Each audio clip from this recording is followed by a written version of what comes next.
So imagine that overnight, let's say everyone would find soothing and healing of their emotional self and clarity of their mind and be at peace as a result, and be positive and good as a result. What would happen to the world the next morning?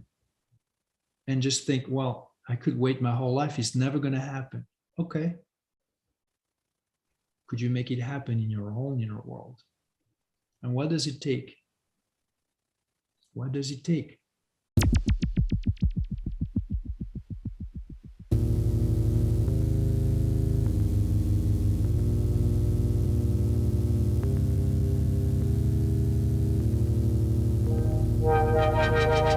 That fundamental question for me, which really, provoked the podcast and really kind of set it off, was that what makes us human? Reanalyzing lots of things about how we live our lives and just kind of feeling into what is so current in our world and our societies, and just understanding that there's quite a lot we can learn from where we came. And then, they said, I thought, being human was opposing forms, opposable. Don't remember exactly the term. Like this kind of little thing, or the ability to have consciousness, or to realize, to have a sense of self. And supposedly animals don't have that, which is hilarious. I think therefore I am, which a lot of those theories just completely, they were totally biased in the first place. So what makes us human? There's a biological perspective. Clearly you can identify a human by the way they look. So being alive, what's life? Life as a human, as a unit, an individual of the human species, is to be embodied in that human body with its needs and its possibilities. So biologically speaking, that's what we are as humans, and as a biological unit of life in the form of a human, regardless of the specific makeup of each individual, their complexion, their size, their weight, their age, their gender, whatever consideration. It is to basically have in us that animal nature. All animals, literally, we can look at what we do universally. We move, animals move. Need to eat, need to digest, need to go to the bathroom if you have one, need to sleep and rest and recover, need to mate and reproduce. That's biological fitness. The reason why we want, or we have health and life to begin with, is also we are finite, we're going to die. As a biological unit, we're perishable sooner or later. So in order for that species to keep going on, we need more units. We need more individuals. So some of us have to participate in that and have babies. To have babies, you need to be fertile. To be fertile, you need to have sufficient health. And then, of course, an environment that makes it possible. And that's to have new life. And that's part of, what it is to be human, all of that. It's not just, let me find my personal quest and answer to, what life is or who I am. And that's cool. That's the spiritual side of who we are.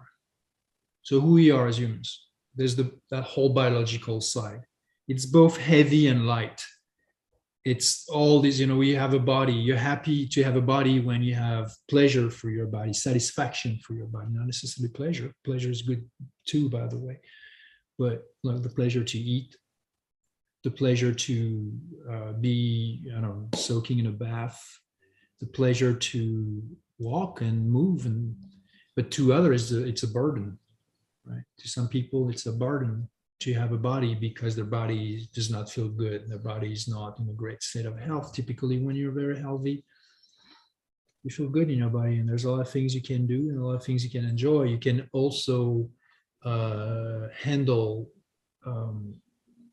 changes of temperature, the necessity of movement, being hungry, even being ill is easier when you are healthy, because it's an energy, it's a resource that you can use to just, go through what you have to go through, do what you have to do, and then get what you want to get or need to get. Anyway, so that's all that. It's a huge component of what we call our life, is the life of our body and the life in our body in relation to our body. And then what else is life? It's the experience.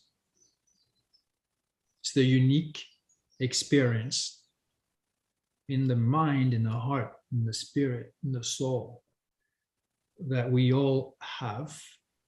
And not only we have it, but we are that experience in the moment. That's what it is. So what do you make of it? What do you make of that experience? How do you see that experience? What happens to that experience? And most importantly, what do you intentionally make to happen to that experience, which is you, from within, both regardless of everything outside of you and when in relation to anything outside of you. Ultimately, it's all a matter of perception. The perception is your presence as not a biological unit this time around, but as a spiritual unit, an individual soul that yet is not isolated from the collective soul and the almighty soul. That's what it is to be human. So whatever you as a person, any of us, one of us, individually, within their own mind, whatever it is that they choose to do with it. Now, that's what it means to be human to a given person. So what it is to be human to you, to somebody else. And to some, it's just survival, struggling, fighting. Others to be grumpy and ranting. Others is to celebrate and be joyful. And in many of us, it's a succession of all of us experiences. And ultimately, to believe in a certain representation of self and the belief that a given experience, a given type of experience is valid and should be replicated. To some, it's anger, frustration, depression. That's what they believe their experience should be. And others focus on the goodness. Do you feel that's what gets into a lot of problems? Well, that ability to choose, and what sets us apart from the rest of the animals, that ability that we've got to choose. That is truly what makes us human. Mm-hmm. Is choice. If you believe that everything happens to you and whatever you experience is mostly the result of external influences that make you respond and feel and think a certain way, then you're a slave. How can you be yourself? how can you know who you are and be yourself and believe in yourself? In that self, you see it as so influenceable, so highly malleable, and literally vulnerable to any form of external input. Well, I'm grumpy because the world is bad. Oh, I'm unhappy because nobody loves me. Whatever it is, all kind of, okay, well, if it's always because something else or someone else, and it's not you, then you're like driftwood on the ocean of spirit. The wind, the current pushes you that way, and whatever. You could sink, you could float, you could be whatever. You go. Your experience is not where. It's not what you direct. It's not what you invite. It's not what you design. It's not what you shape. It's not what you intend. It's not what you choose. So yeah, choice is everything. Choice is your pure intention. Mm-hmm. You think it's important as of what you choose to experience in the moment, in every moment.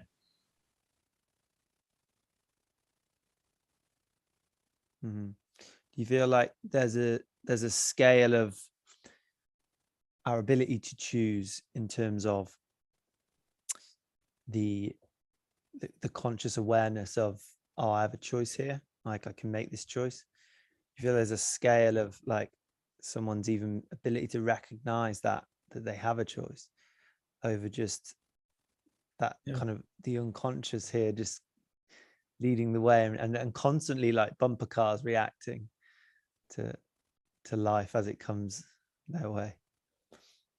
Yeah, well, if if somebody is not nice to you and you call them out, we're going to tell you, well, I'm sorry, can't do anything about it, it's just the way I am. Or are you going to take these people seriously? Like, I really have no responsibility whatsoever. It's just the way I am, can't change it, therefore I'm a jerk to you, because that's who I am, it's my nature. So would you accept that people have no responsibility, no option, no choice?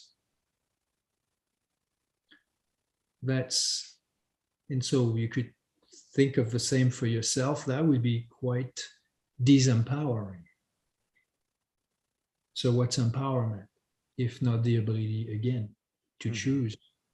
So what do you choose? Not just the way you dress, all right? Not just your hairdo, not just the food you eat. You choose the thoughts that you create in your mind, the representations that you create in your minds, the interpretations that you create in your mind. You choose them. Who else does? Does anyone implant thoughts in you, in your mind? Is there an external source that directs and dictates whatever emerges on the forefront, on the surface of your consciousness? Absolutely nobody. We are fully responsible for whichever expression of that consciousness takes place in the moment. That's it. So there's no like, oh no, I think that way because of that person. I respond that way because of that person. No, there's a clear difference between an explanation and a justification. An influence is not necessarily a cause. If somebody upsets you, that's an influence. That's from outside of you. But it's not the cause of being upset. Cause of being upset is you deciding, that external influence is upsetting, therefore I am upset. Now that's the reason.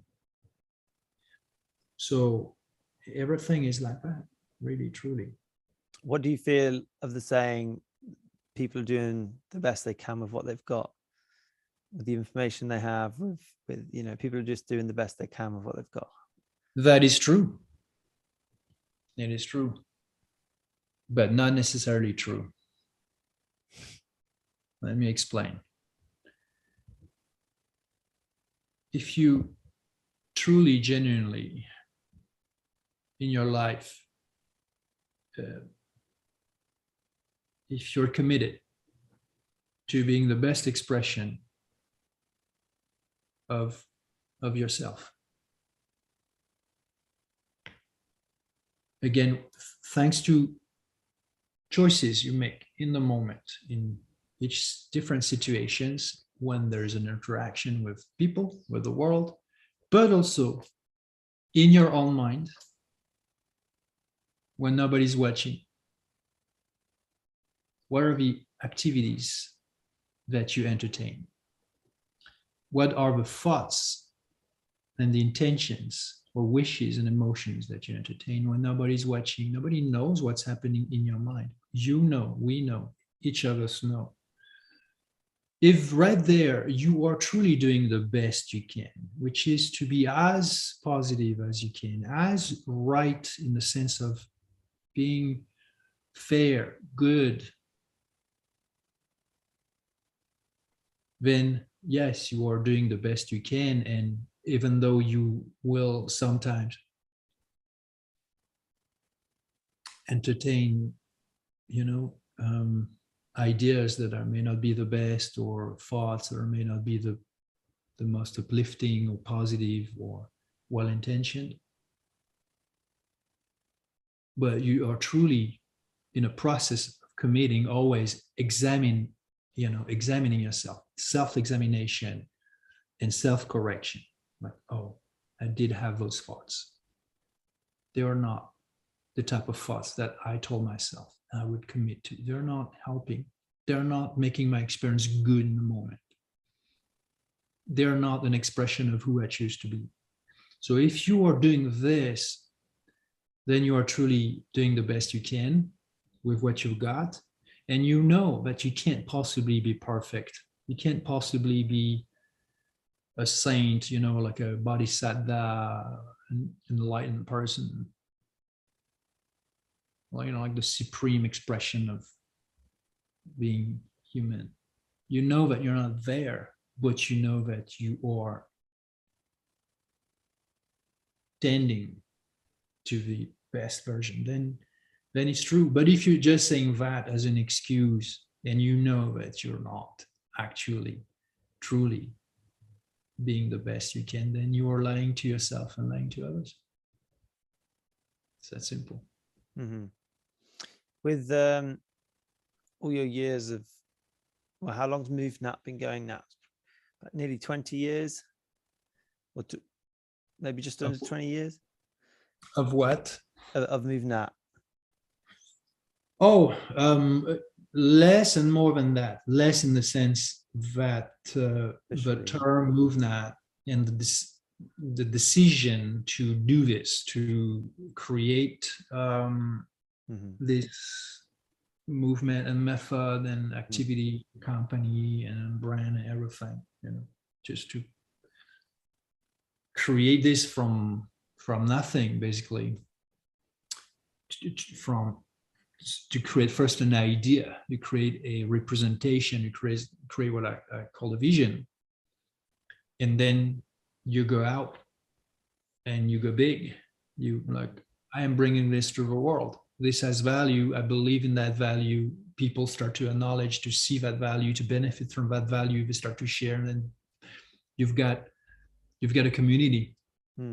Yeah, you kind of answered my question, but what do you think is the best way, or the most useful, I guess, a useful way that you found to influence and help people?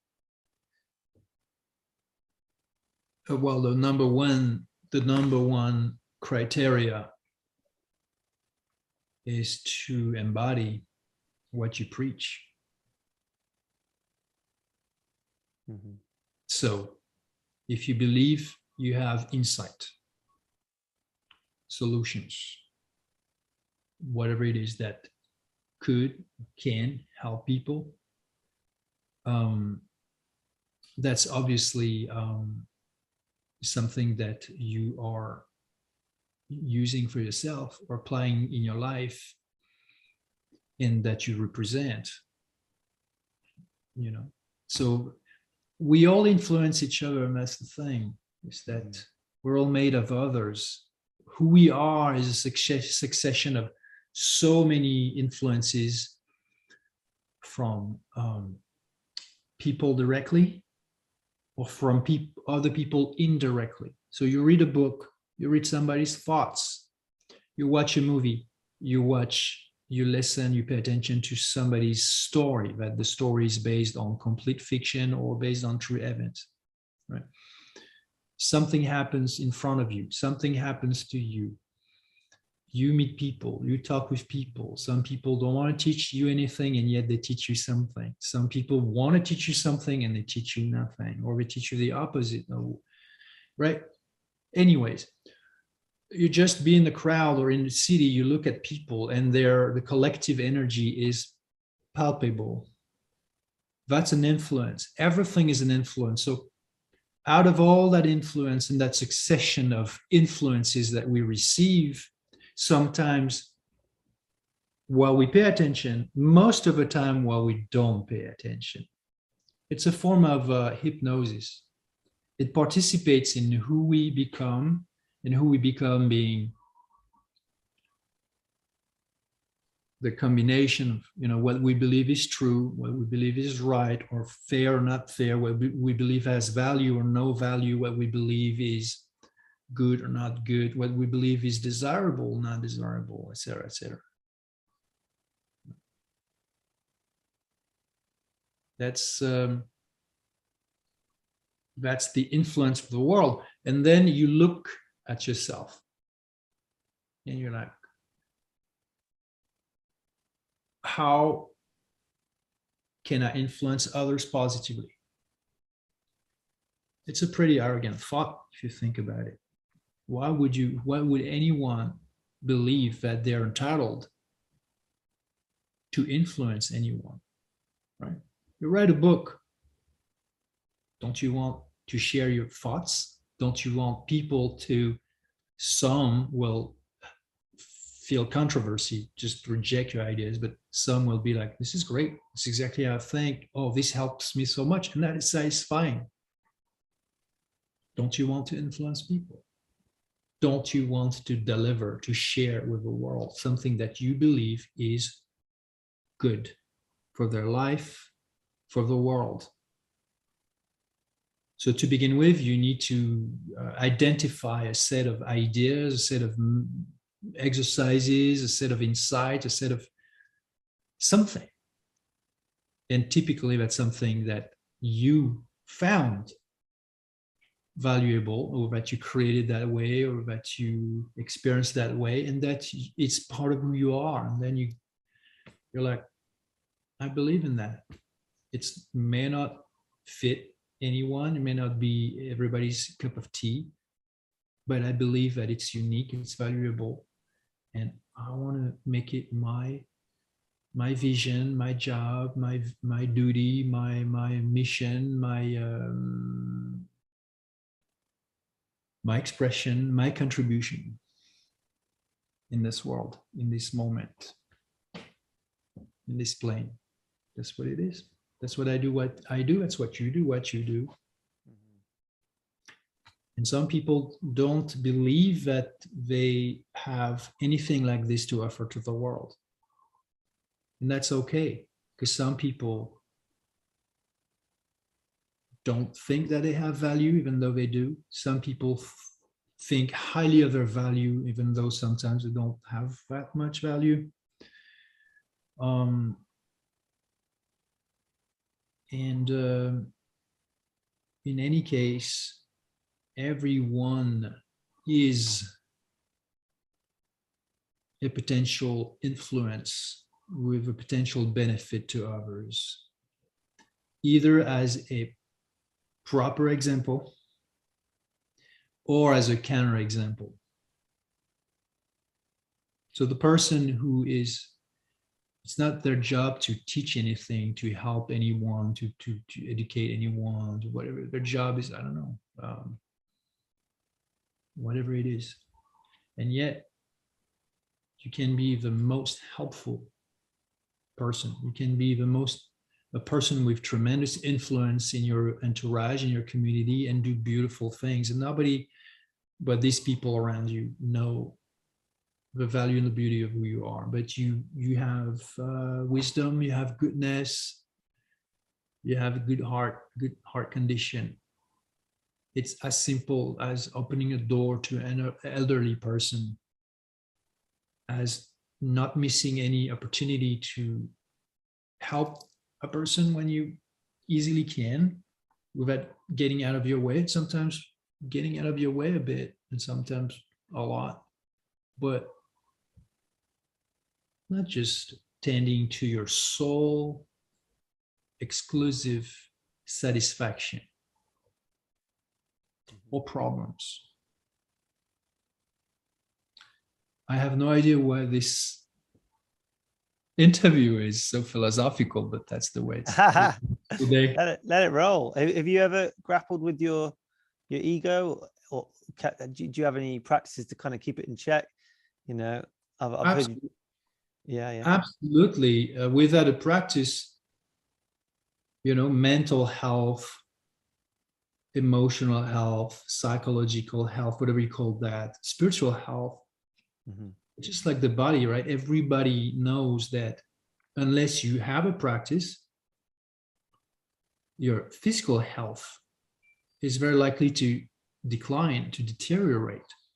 If you don't move, if you don't feed your body right, if you don't let your body rest and sleep good, if you don't let your body have sun exposure to nature, to the earth, if you always keep your body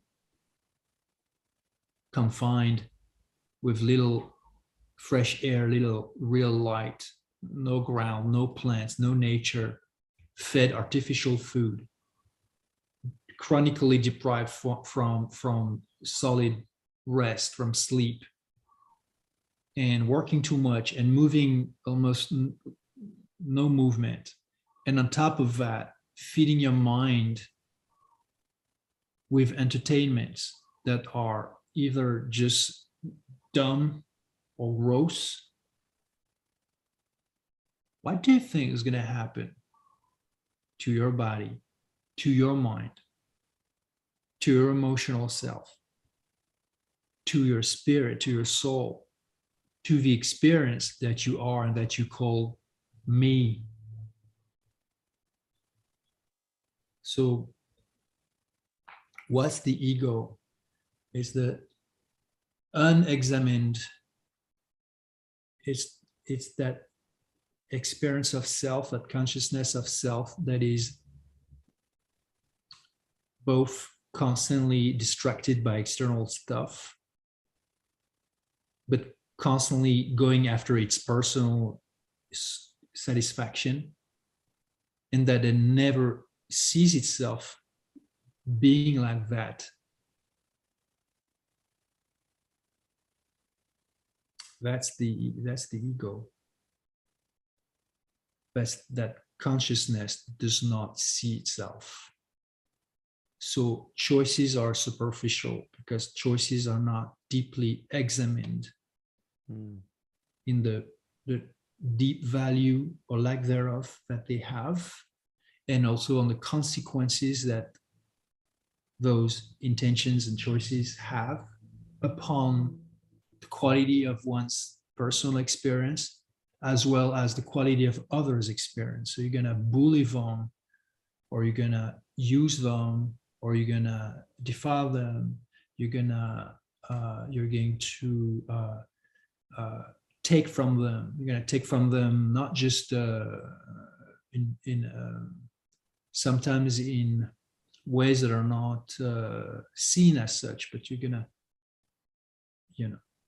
just take from people with your neediness, with your inability to look at yourself, examine what are your patterns, your behaviors, the behaviors of the mind, the behaviors of your emotional self. And what is it that express also not just in you, which is not the best experience that you could be and have, but also how they're going to be seen and perceived by people around you that contribute in one way or another to the state of the world, to the collective mind and energy. Yes. So imagine that overnight, let's say, everyone would find soothing and healing of their emotional self and clarity of their mind and be at peace as a result, and be positive and good as a result. What would happen to the world the next morning if each of us, each single mind and heart and soul on the earth was to find that revelation, that redemption? What would happen to the world, mankind, collectively and individually as a result?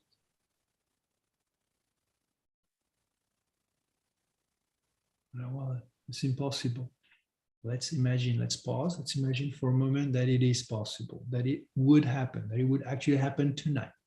Imagine tomorrow. What is tomorrow? What does life look like and feel like? And don't you want to be part of it? Because it's now becomes brilliant, like exciting and beautiful. Not perfect, but for the most part, close to it. So could you make that happen? For yourself? Do you have to wait that the whole world is like that? And just think, well, I could wait my whole life. It's never going to happen. Okay. Could you make it happen in your own inner world? And what does it take? What does it take? It takes to obviously not accept everything about our experience. So we need discernment. How do we have discernment? We need a value system. We need to discriminate what is right from what is wrong. It's binary. It's not whatever you want. It can't be. Now you have even a higher demand on your ability of choice. It can't be whatever. It can be, oh, well, it's, no, you have to tend, you have to intend, you have to keep believing in the goodness. Mm-hmm. Yeah, I love that. I love the discernment. Discernment. But what is discernment? How do you discern? You examine. Yes, but how does that work? What's the foundation of it? We could play out each opportunities, each choices, and then examine them in the real. So it means that to have discernment, you need the ability to make a difference. To see this is different than that. They are not the same. To have choice, you need options. If you don't have options, then there is no choice. What creates options? Discernment is about, okay, what has value, what does not have value to me. That's discernment. It's not just, that's the sun, that's the moon, they're different. It's also what has value to me. What is it that I want to tend to move forward and move in the direction of, and what is it I want to stay away from? In my own mind to begin with. Remembering that I am the one who produces the experience that is happening within, which I call me. So what is discernment based on? To have discernment, you need to be able to make a difference between things, whatever those things are. That there are things, people, ideas, beliefs, etc., etc. You need variety. You look at the variety, it's complex, it's distracting, and you discern what you choose. Now, we think of doing that, looking at something outside of us, but when we flip that mirror and we look inside, what are we looking at? Everything and anything that we produce out of our own consciousness that is not on any one tab, that's absolutely in integral fashion on our tab. That's what we look at. That's the discernment. But again, what's discernment? What do we need? Is that one thing. That's called contrast. If you look at complete darkness, there's nothing in that darkness. Okay, imagine black. You don't see any shape, you don't see any variation in a hue or anything. Nothing. There's no shape to it, just one color. Black. Imagine that. Imagine your consciousness would represent this as nothingness. And yet that is not nothingness. That's something. That nothingness is not nothing. So it's that black thing. Do you see anything? Oh, I can't see anything. Well, yes, you do see something. You see that black, but why do you see that black? Because you know the difference between black and white. Now you have a contrast. You perceive a contrast. You perceive a difference. You can dissociate. You can associate, you can dissociate. There's variety now. You have options. And you keep splitting that. Now you add all the colors. Now you add all the shapes. Now you add a sense of time elapsing. Now you add vibrations, frequencies, patterns, molecular, biological, atomical, all patterns, all forms of structured expressions of energy. And you have the air, and you have the light, and you have less light, more light, you have smells, you have senses, you have touch, you have everything. And now you're in that embodied, in that extremely complex world of sensations, of perception, of an extremely complex field of contrast. What do you make of it? How do you make sense of that experience of perceiving it all? That's discernment. But why do you need discernment? What's the point of discernment? Now we know that to have discernment, we need contrast. Mm-hmm. But what do we need with discernment? What's the point of discernment? Why do you want to discern? Why don't you get drunk silly every day and night? Why don't you inject yourself with all kind of toxic drugs? Why don't you be horrendous to everyone you meet? Why don't you try to destroy anything of beauty you see and destroy yourself also. That would not be discernment, would it? What part of any of that is acceptable to you? Oh, I'm just being a jerk most days, but that's okay because I'm not that bad. Oh, I'm just only thinking of myself, but that's okay because it's just me, etc., etc., right?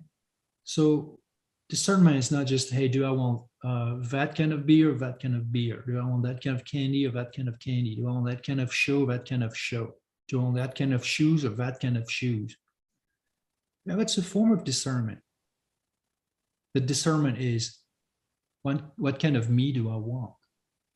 And not in the sense of how do people see me? What am I going to post on some social media? What is the experience that I've chosen, that I've made to happen within? That's the highest discernment. And to have that discernment, you need a morality, that you like the concept or not. You need a morality, a sense of morality, a sense of what is right and what is wrong. Mm-hmm. And that's the basis of all discernment. At the human level of understanding, absolutely. Mm-hmm. Yeah, morality is a fascinating subject, because everyone seems to interpret and have their own. Yeah, like everyone should be talking about it. Like it really, you really find out what's important to you, who you are, and what differs between you and the people around you. When we talk about what's moral to one person is different to another. But it's a belief, isn't it? It's a belief at the end of the day. What part is belief playing into this? Because to a point, it all is. Chris, at the end of the day, what exactly in your life is not a belief? Mm-hmm. You believe that you need that beer. You believe that you need those shoes. You believe that you need those types of food in your cart. You believe that you need this and that you need that. You believe that you need those thoughts and those emotions. You believe in them all. And you believe so much in it all that you make it all happen and again every day. You believe that you deserve this, but you don't deserve that. You believe that you can have that, but you cannot have that. You believe that this is right and that's not. You believe that this is fair and what's not. You believe every time, every single thought you have is a belief. To not believe in something is a belief. So yes, it's all about belief at the end of the day.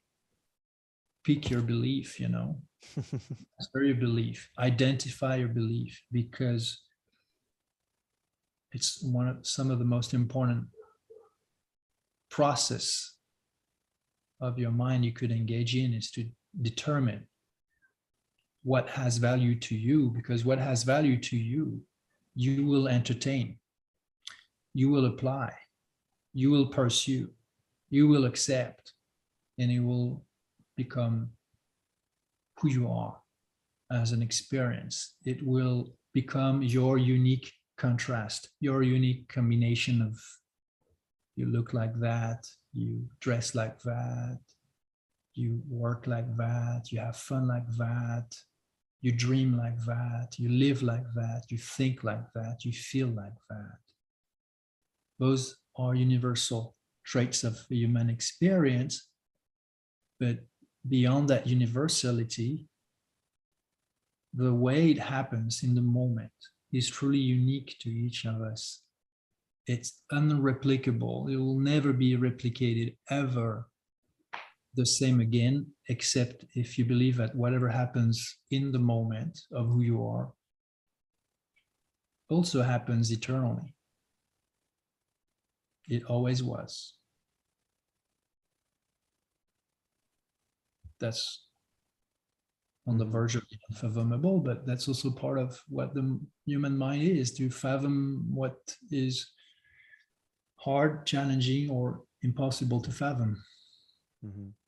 Let's take this even further. You mentioned earlier the soul. What part does that play in this? Is this something that is with this temporary? It doesn't play any part to be a soul in all of that.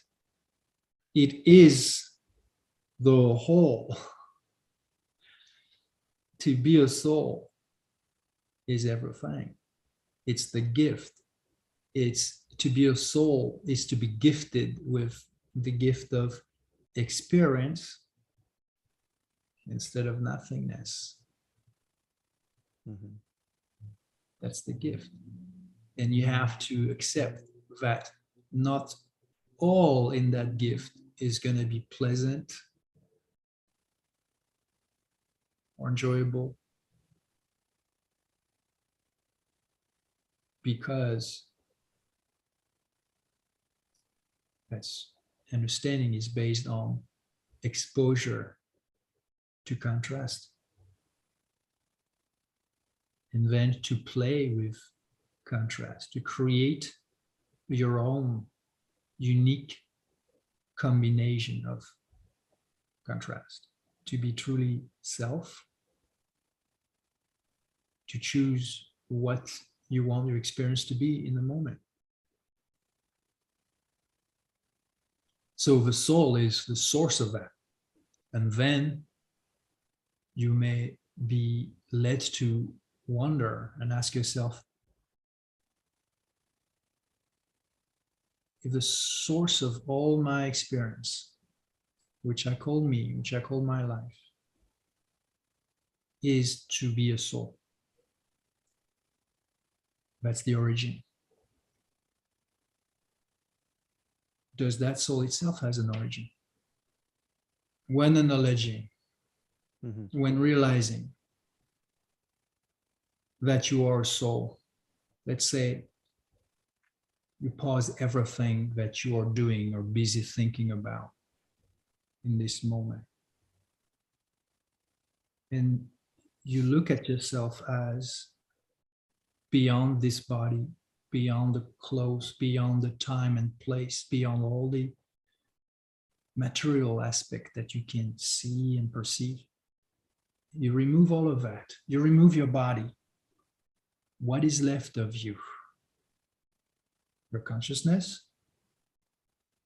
What is the source of that consciousness? Acknowledging that the source of that consciousness is the soul, the unique soul that you are. That is the source that creates that consciousness. Without being that soul, you would not receive or create and express that consciousness. That's something clear and simple to fathom, right? Mm-hmm. Okay. Now the next question is there an origin to that soul? And does it matter?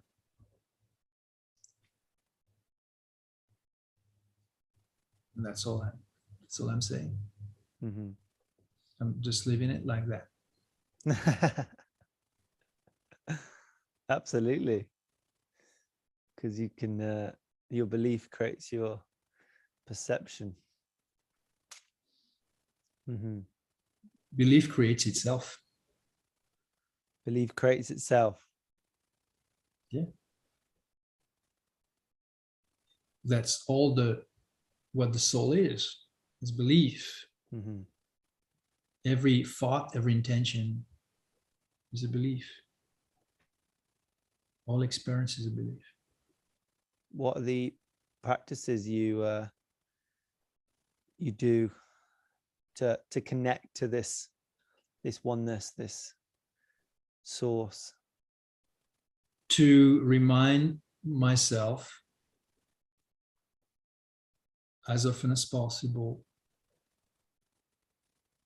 that every moment, every thought, every emotion, every intention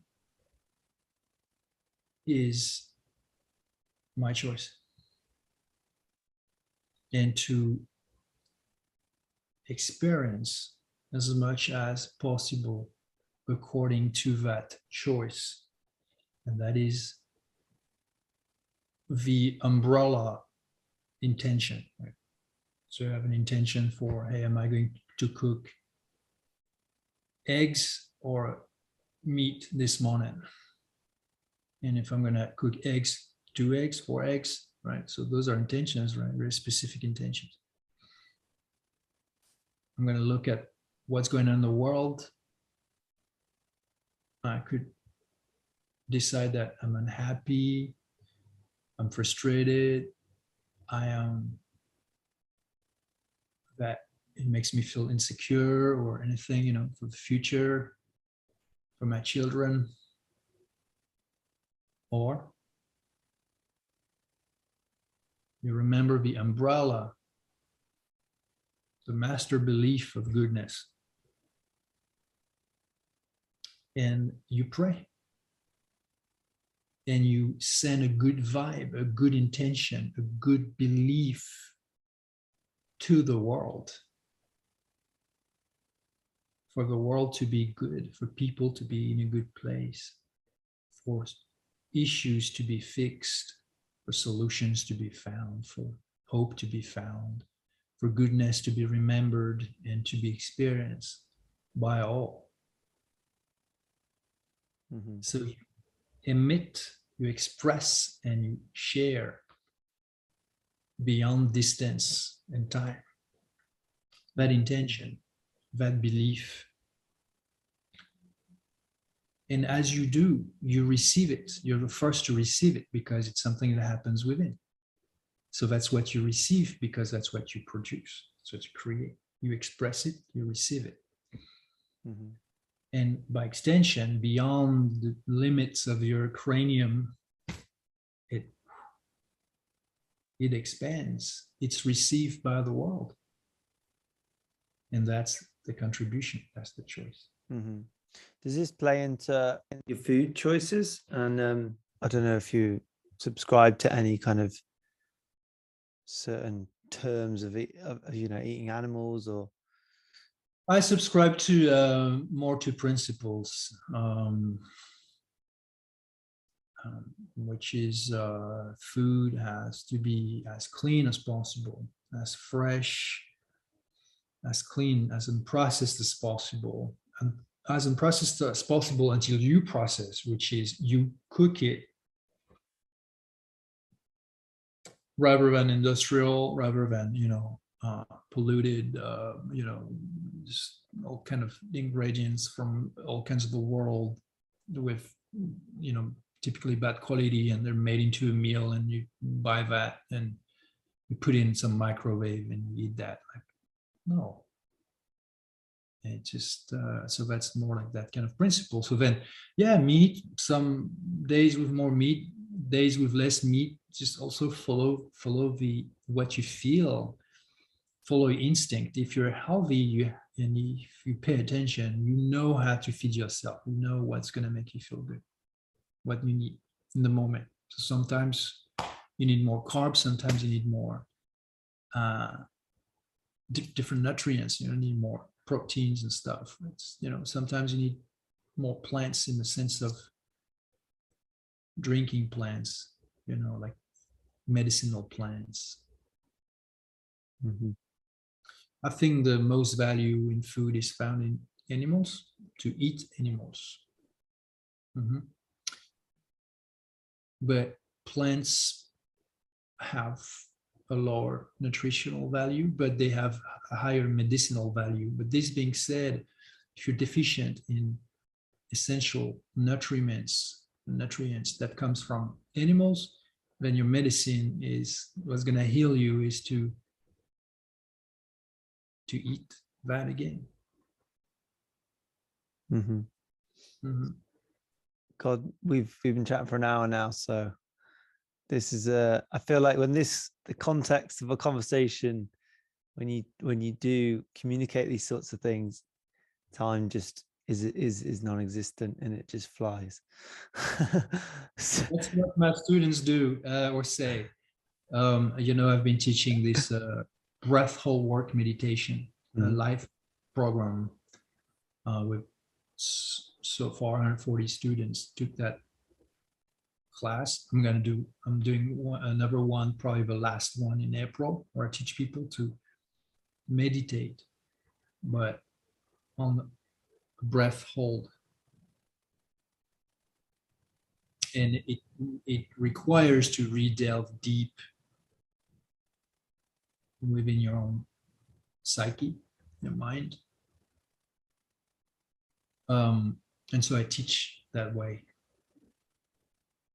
And ultimately people double, triple, quadruple, multiply by 5 sometimes their ability to hold their breath, like 3, 4, 5, up to 6 minutes, which in itself it's not the end goal, right? The end goal is what's happening within that's immeasurable. It's not a performance thing, but the fact that originally before instruction, they have the hardest time holding their breath for any length of time. And ultimately they can, means they've acquired a fundamental mastery of their mind that enables them to overcome the animal limbic response that when the moment they hold a breath, they start to panic. Okay, so a person who does meditation, breathing meditation, that's great. It's a great foundation. I teach it too. And you feel then centered and you have stillness until you hold your breath, because when you can breathe freely, there's no stress. You can breathe freely, very stressed. That's pre-existing stress. Stress that's there. That's why you meditate. That's why you breathe. Typically, you breathe slowly. You down-regulate the mind. You down-regulate the nervous system. You identify form of stress, form of agitation, and you consciously, by choice, again, it's a matter of choice, of 1, self-examination, 2, choice. So you choose tranquility rather than agitation. You choose clarity rather than confusion. You choose, and you choose not once, you have to keep choosing. That's called attention, mindfulness. You keep choosing, you keep repeating, inviting the same choice to invite the same experience to come back. And once you have it, then you want to establish it as your belief, as your reality, the experience that you want. That's what meditation is about. Now you do that, but all of a sudden you cannot breathe anymore. What happens to the stillness, to the centeredness? And what do you do with the overwhelming fear and negativity? That's what I teach. That's a very unique form of meditation. Mm-hmm. What's that called? I feel like you've trademarked the breath. Is it the breath hold? I call it the breath hold work. I call it breath hold work meditation. Yeah. And what's this? Maybe the final question. What's the CMAS stand for? Oh, it's one of the 2 authorities in free diving. Okay. Given that holding your breath can be a meditation form. The yogis have done that to a certain extent for a long time. But it's also a sport where you can do that while you swim for distance, horizontal or vertical for depth, or you just float in the water and hold your breath for as long as you can. Wow, and that's the sport. Amazing. I'm not doing this for the, you know, primarily for the sport, but let's say it's one of the applications. Mm-hmm. All right. Oh, awesome, man. Value your time, and appreciate you making this happen. Is it?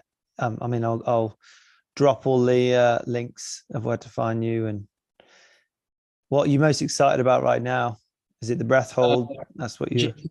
No, Jessica just came back. I'm excited about spending some time with her, and I'm highly excited about our new baby to come. That's what exciting. And of course, also my work as a teacher is something I like to do. I like to share very much, and also to show that as a teacher, you must walk the talk. Because I did not receive my instruction from a guru, from a particular doctrine or traditional lineage. I had to dig deep in self-examination and experience to bring something that is both very old, that basically is timeless, but in a new version, in a new method that has diverse components in it. That explains why this method is so effective. To not parrot what's been already done, to bring something novel of your own in the forms of exercises or in the form of the way you deliver it, with the specific insights, the progressions, you know, how you take people there, because you can't just tell people, hey, you know what, just hold your breath and relax, just meditate, everything will be all right. That is not a method, that is not a teaching, that's just a tip. But there's always that projection, that image of, you know, mastery, spiritual leader, spiritual guru, spiritual master, and that's cool.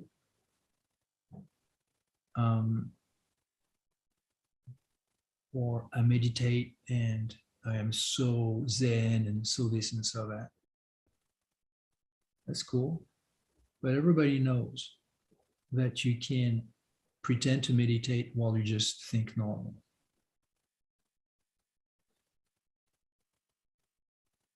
When you hold your breath,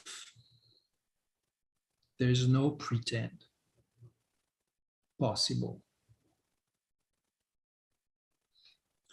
Because the true state of your mind will quickly emerge as a physical behavior, and if the state of your mind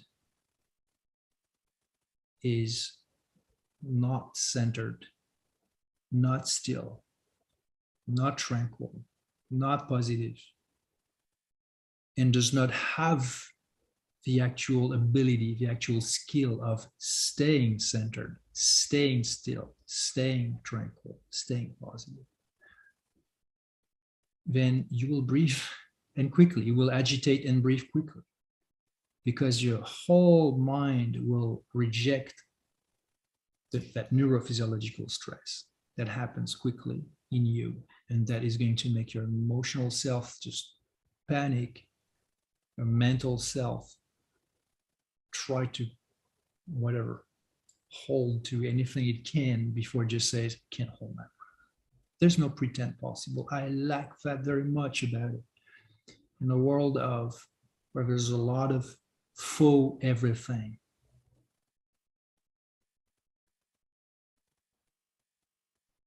including faux mastery. So I like a practice where it doesn't matter what your level is, It doesn't matter if you just begin, it doesn't matter if you advance, but what matters is that no matter what it is that you are going to experience or to make yourself experience, you cannot pretend. In any case, Chris. Yeah, it's been great chatting. Thank you so much for your invite, and thank you for being a guest on your show. Appreciate it very much. Yeah, I'll do my bit, man. I'll spread the message.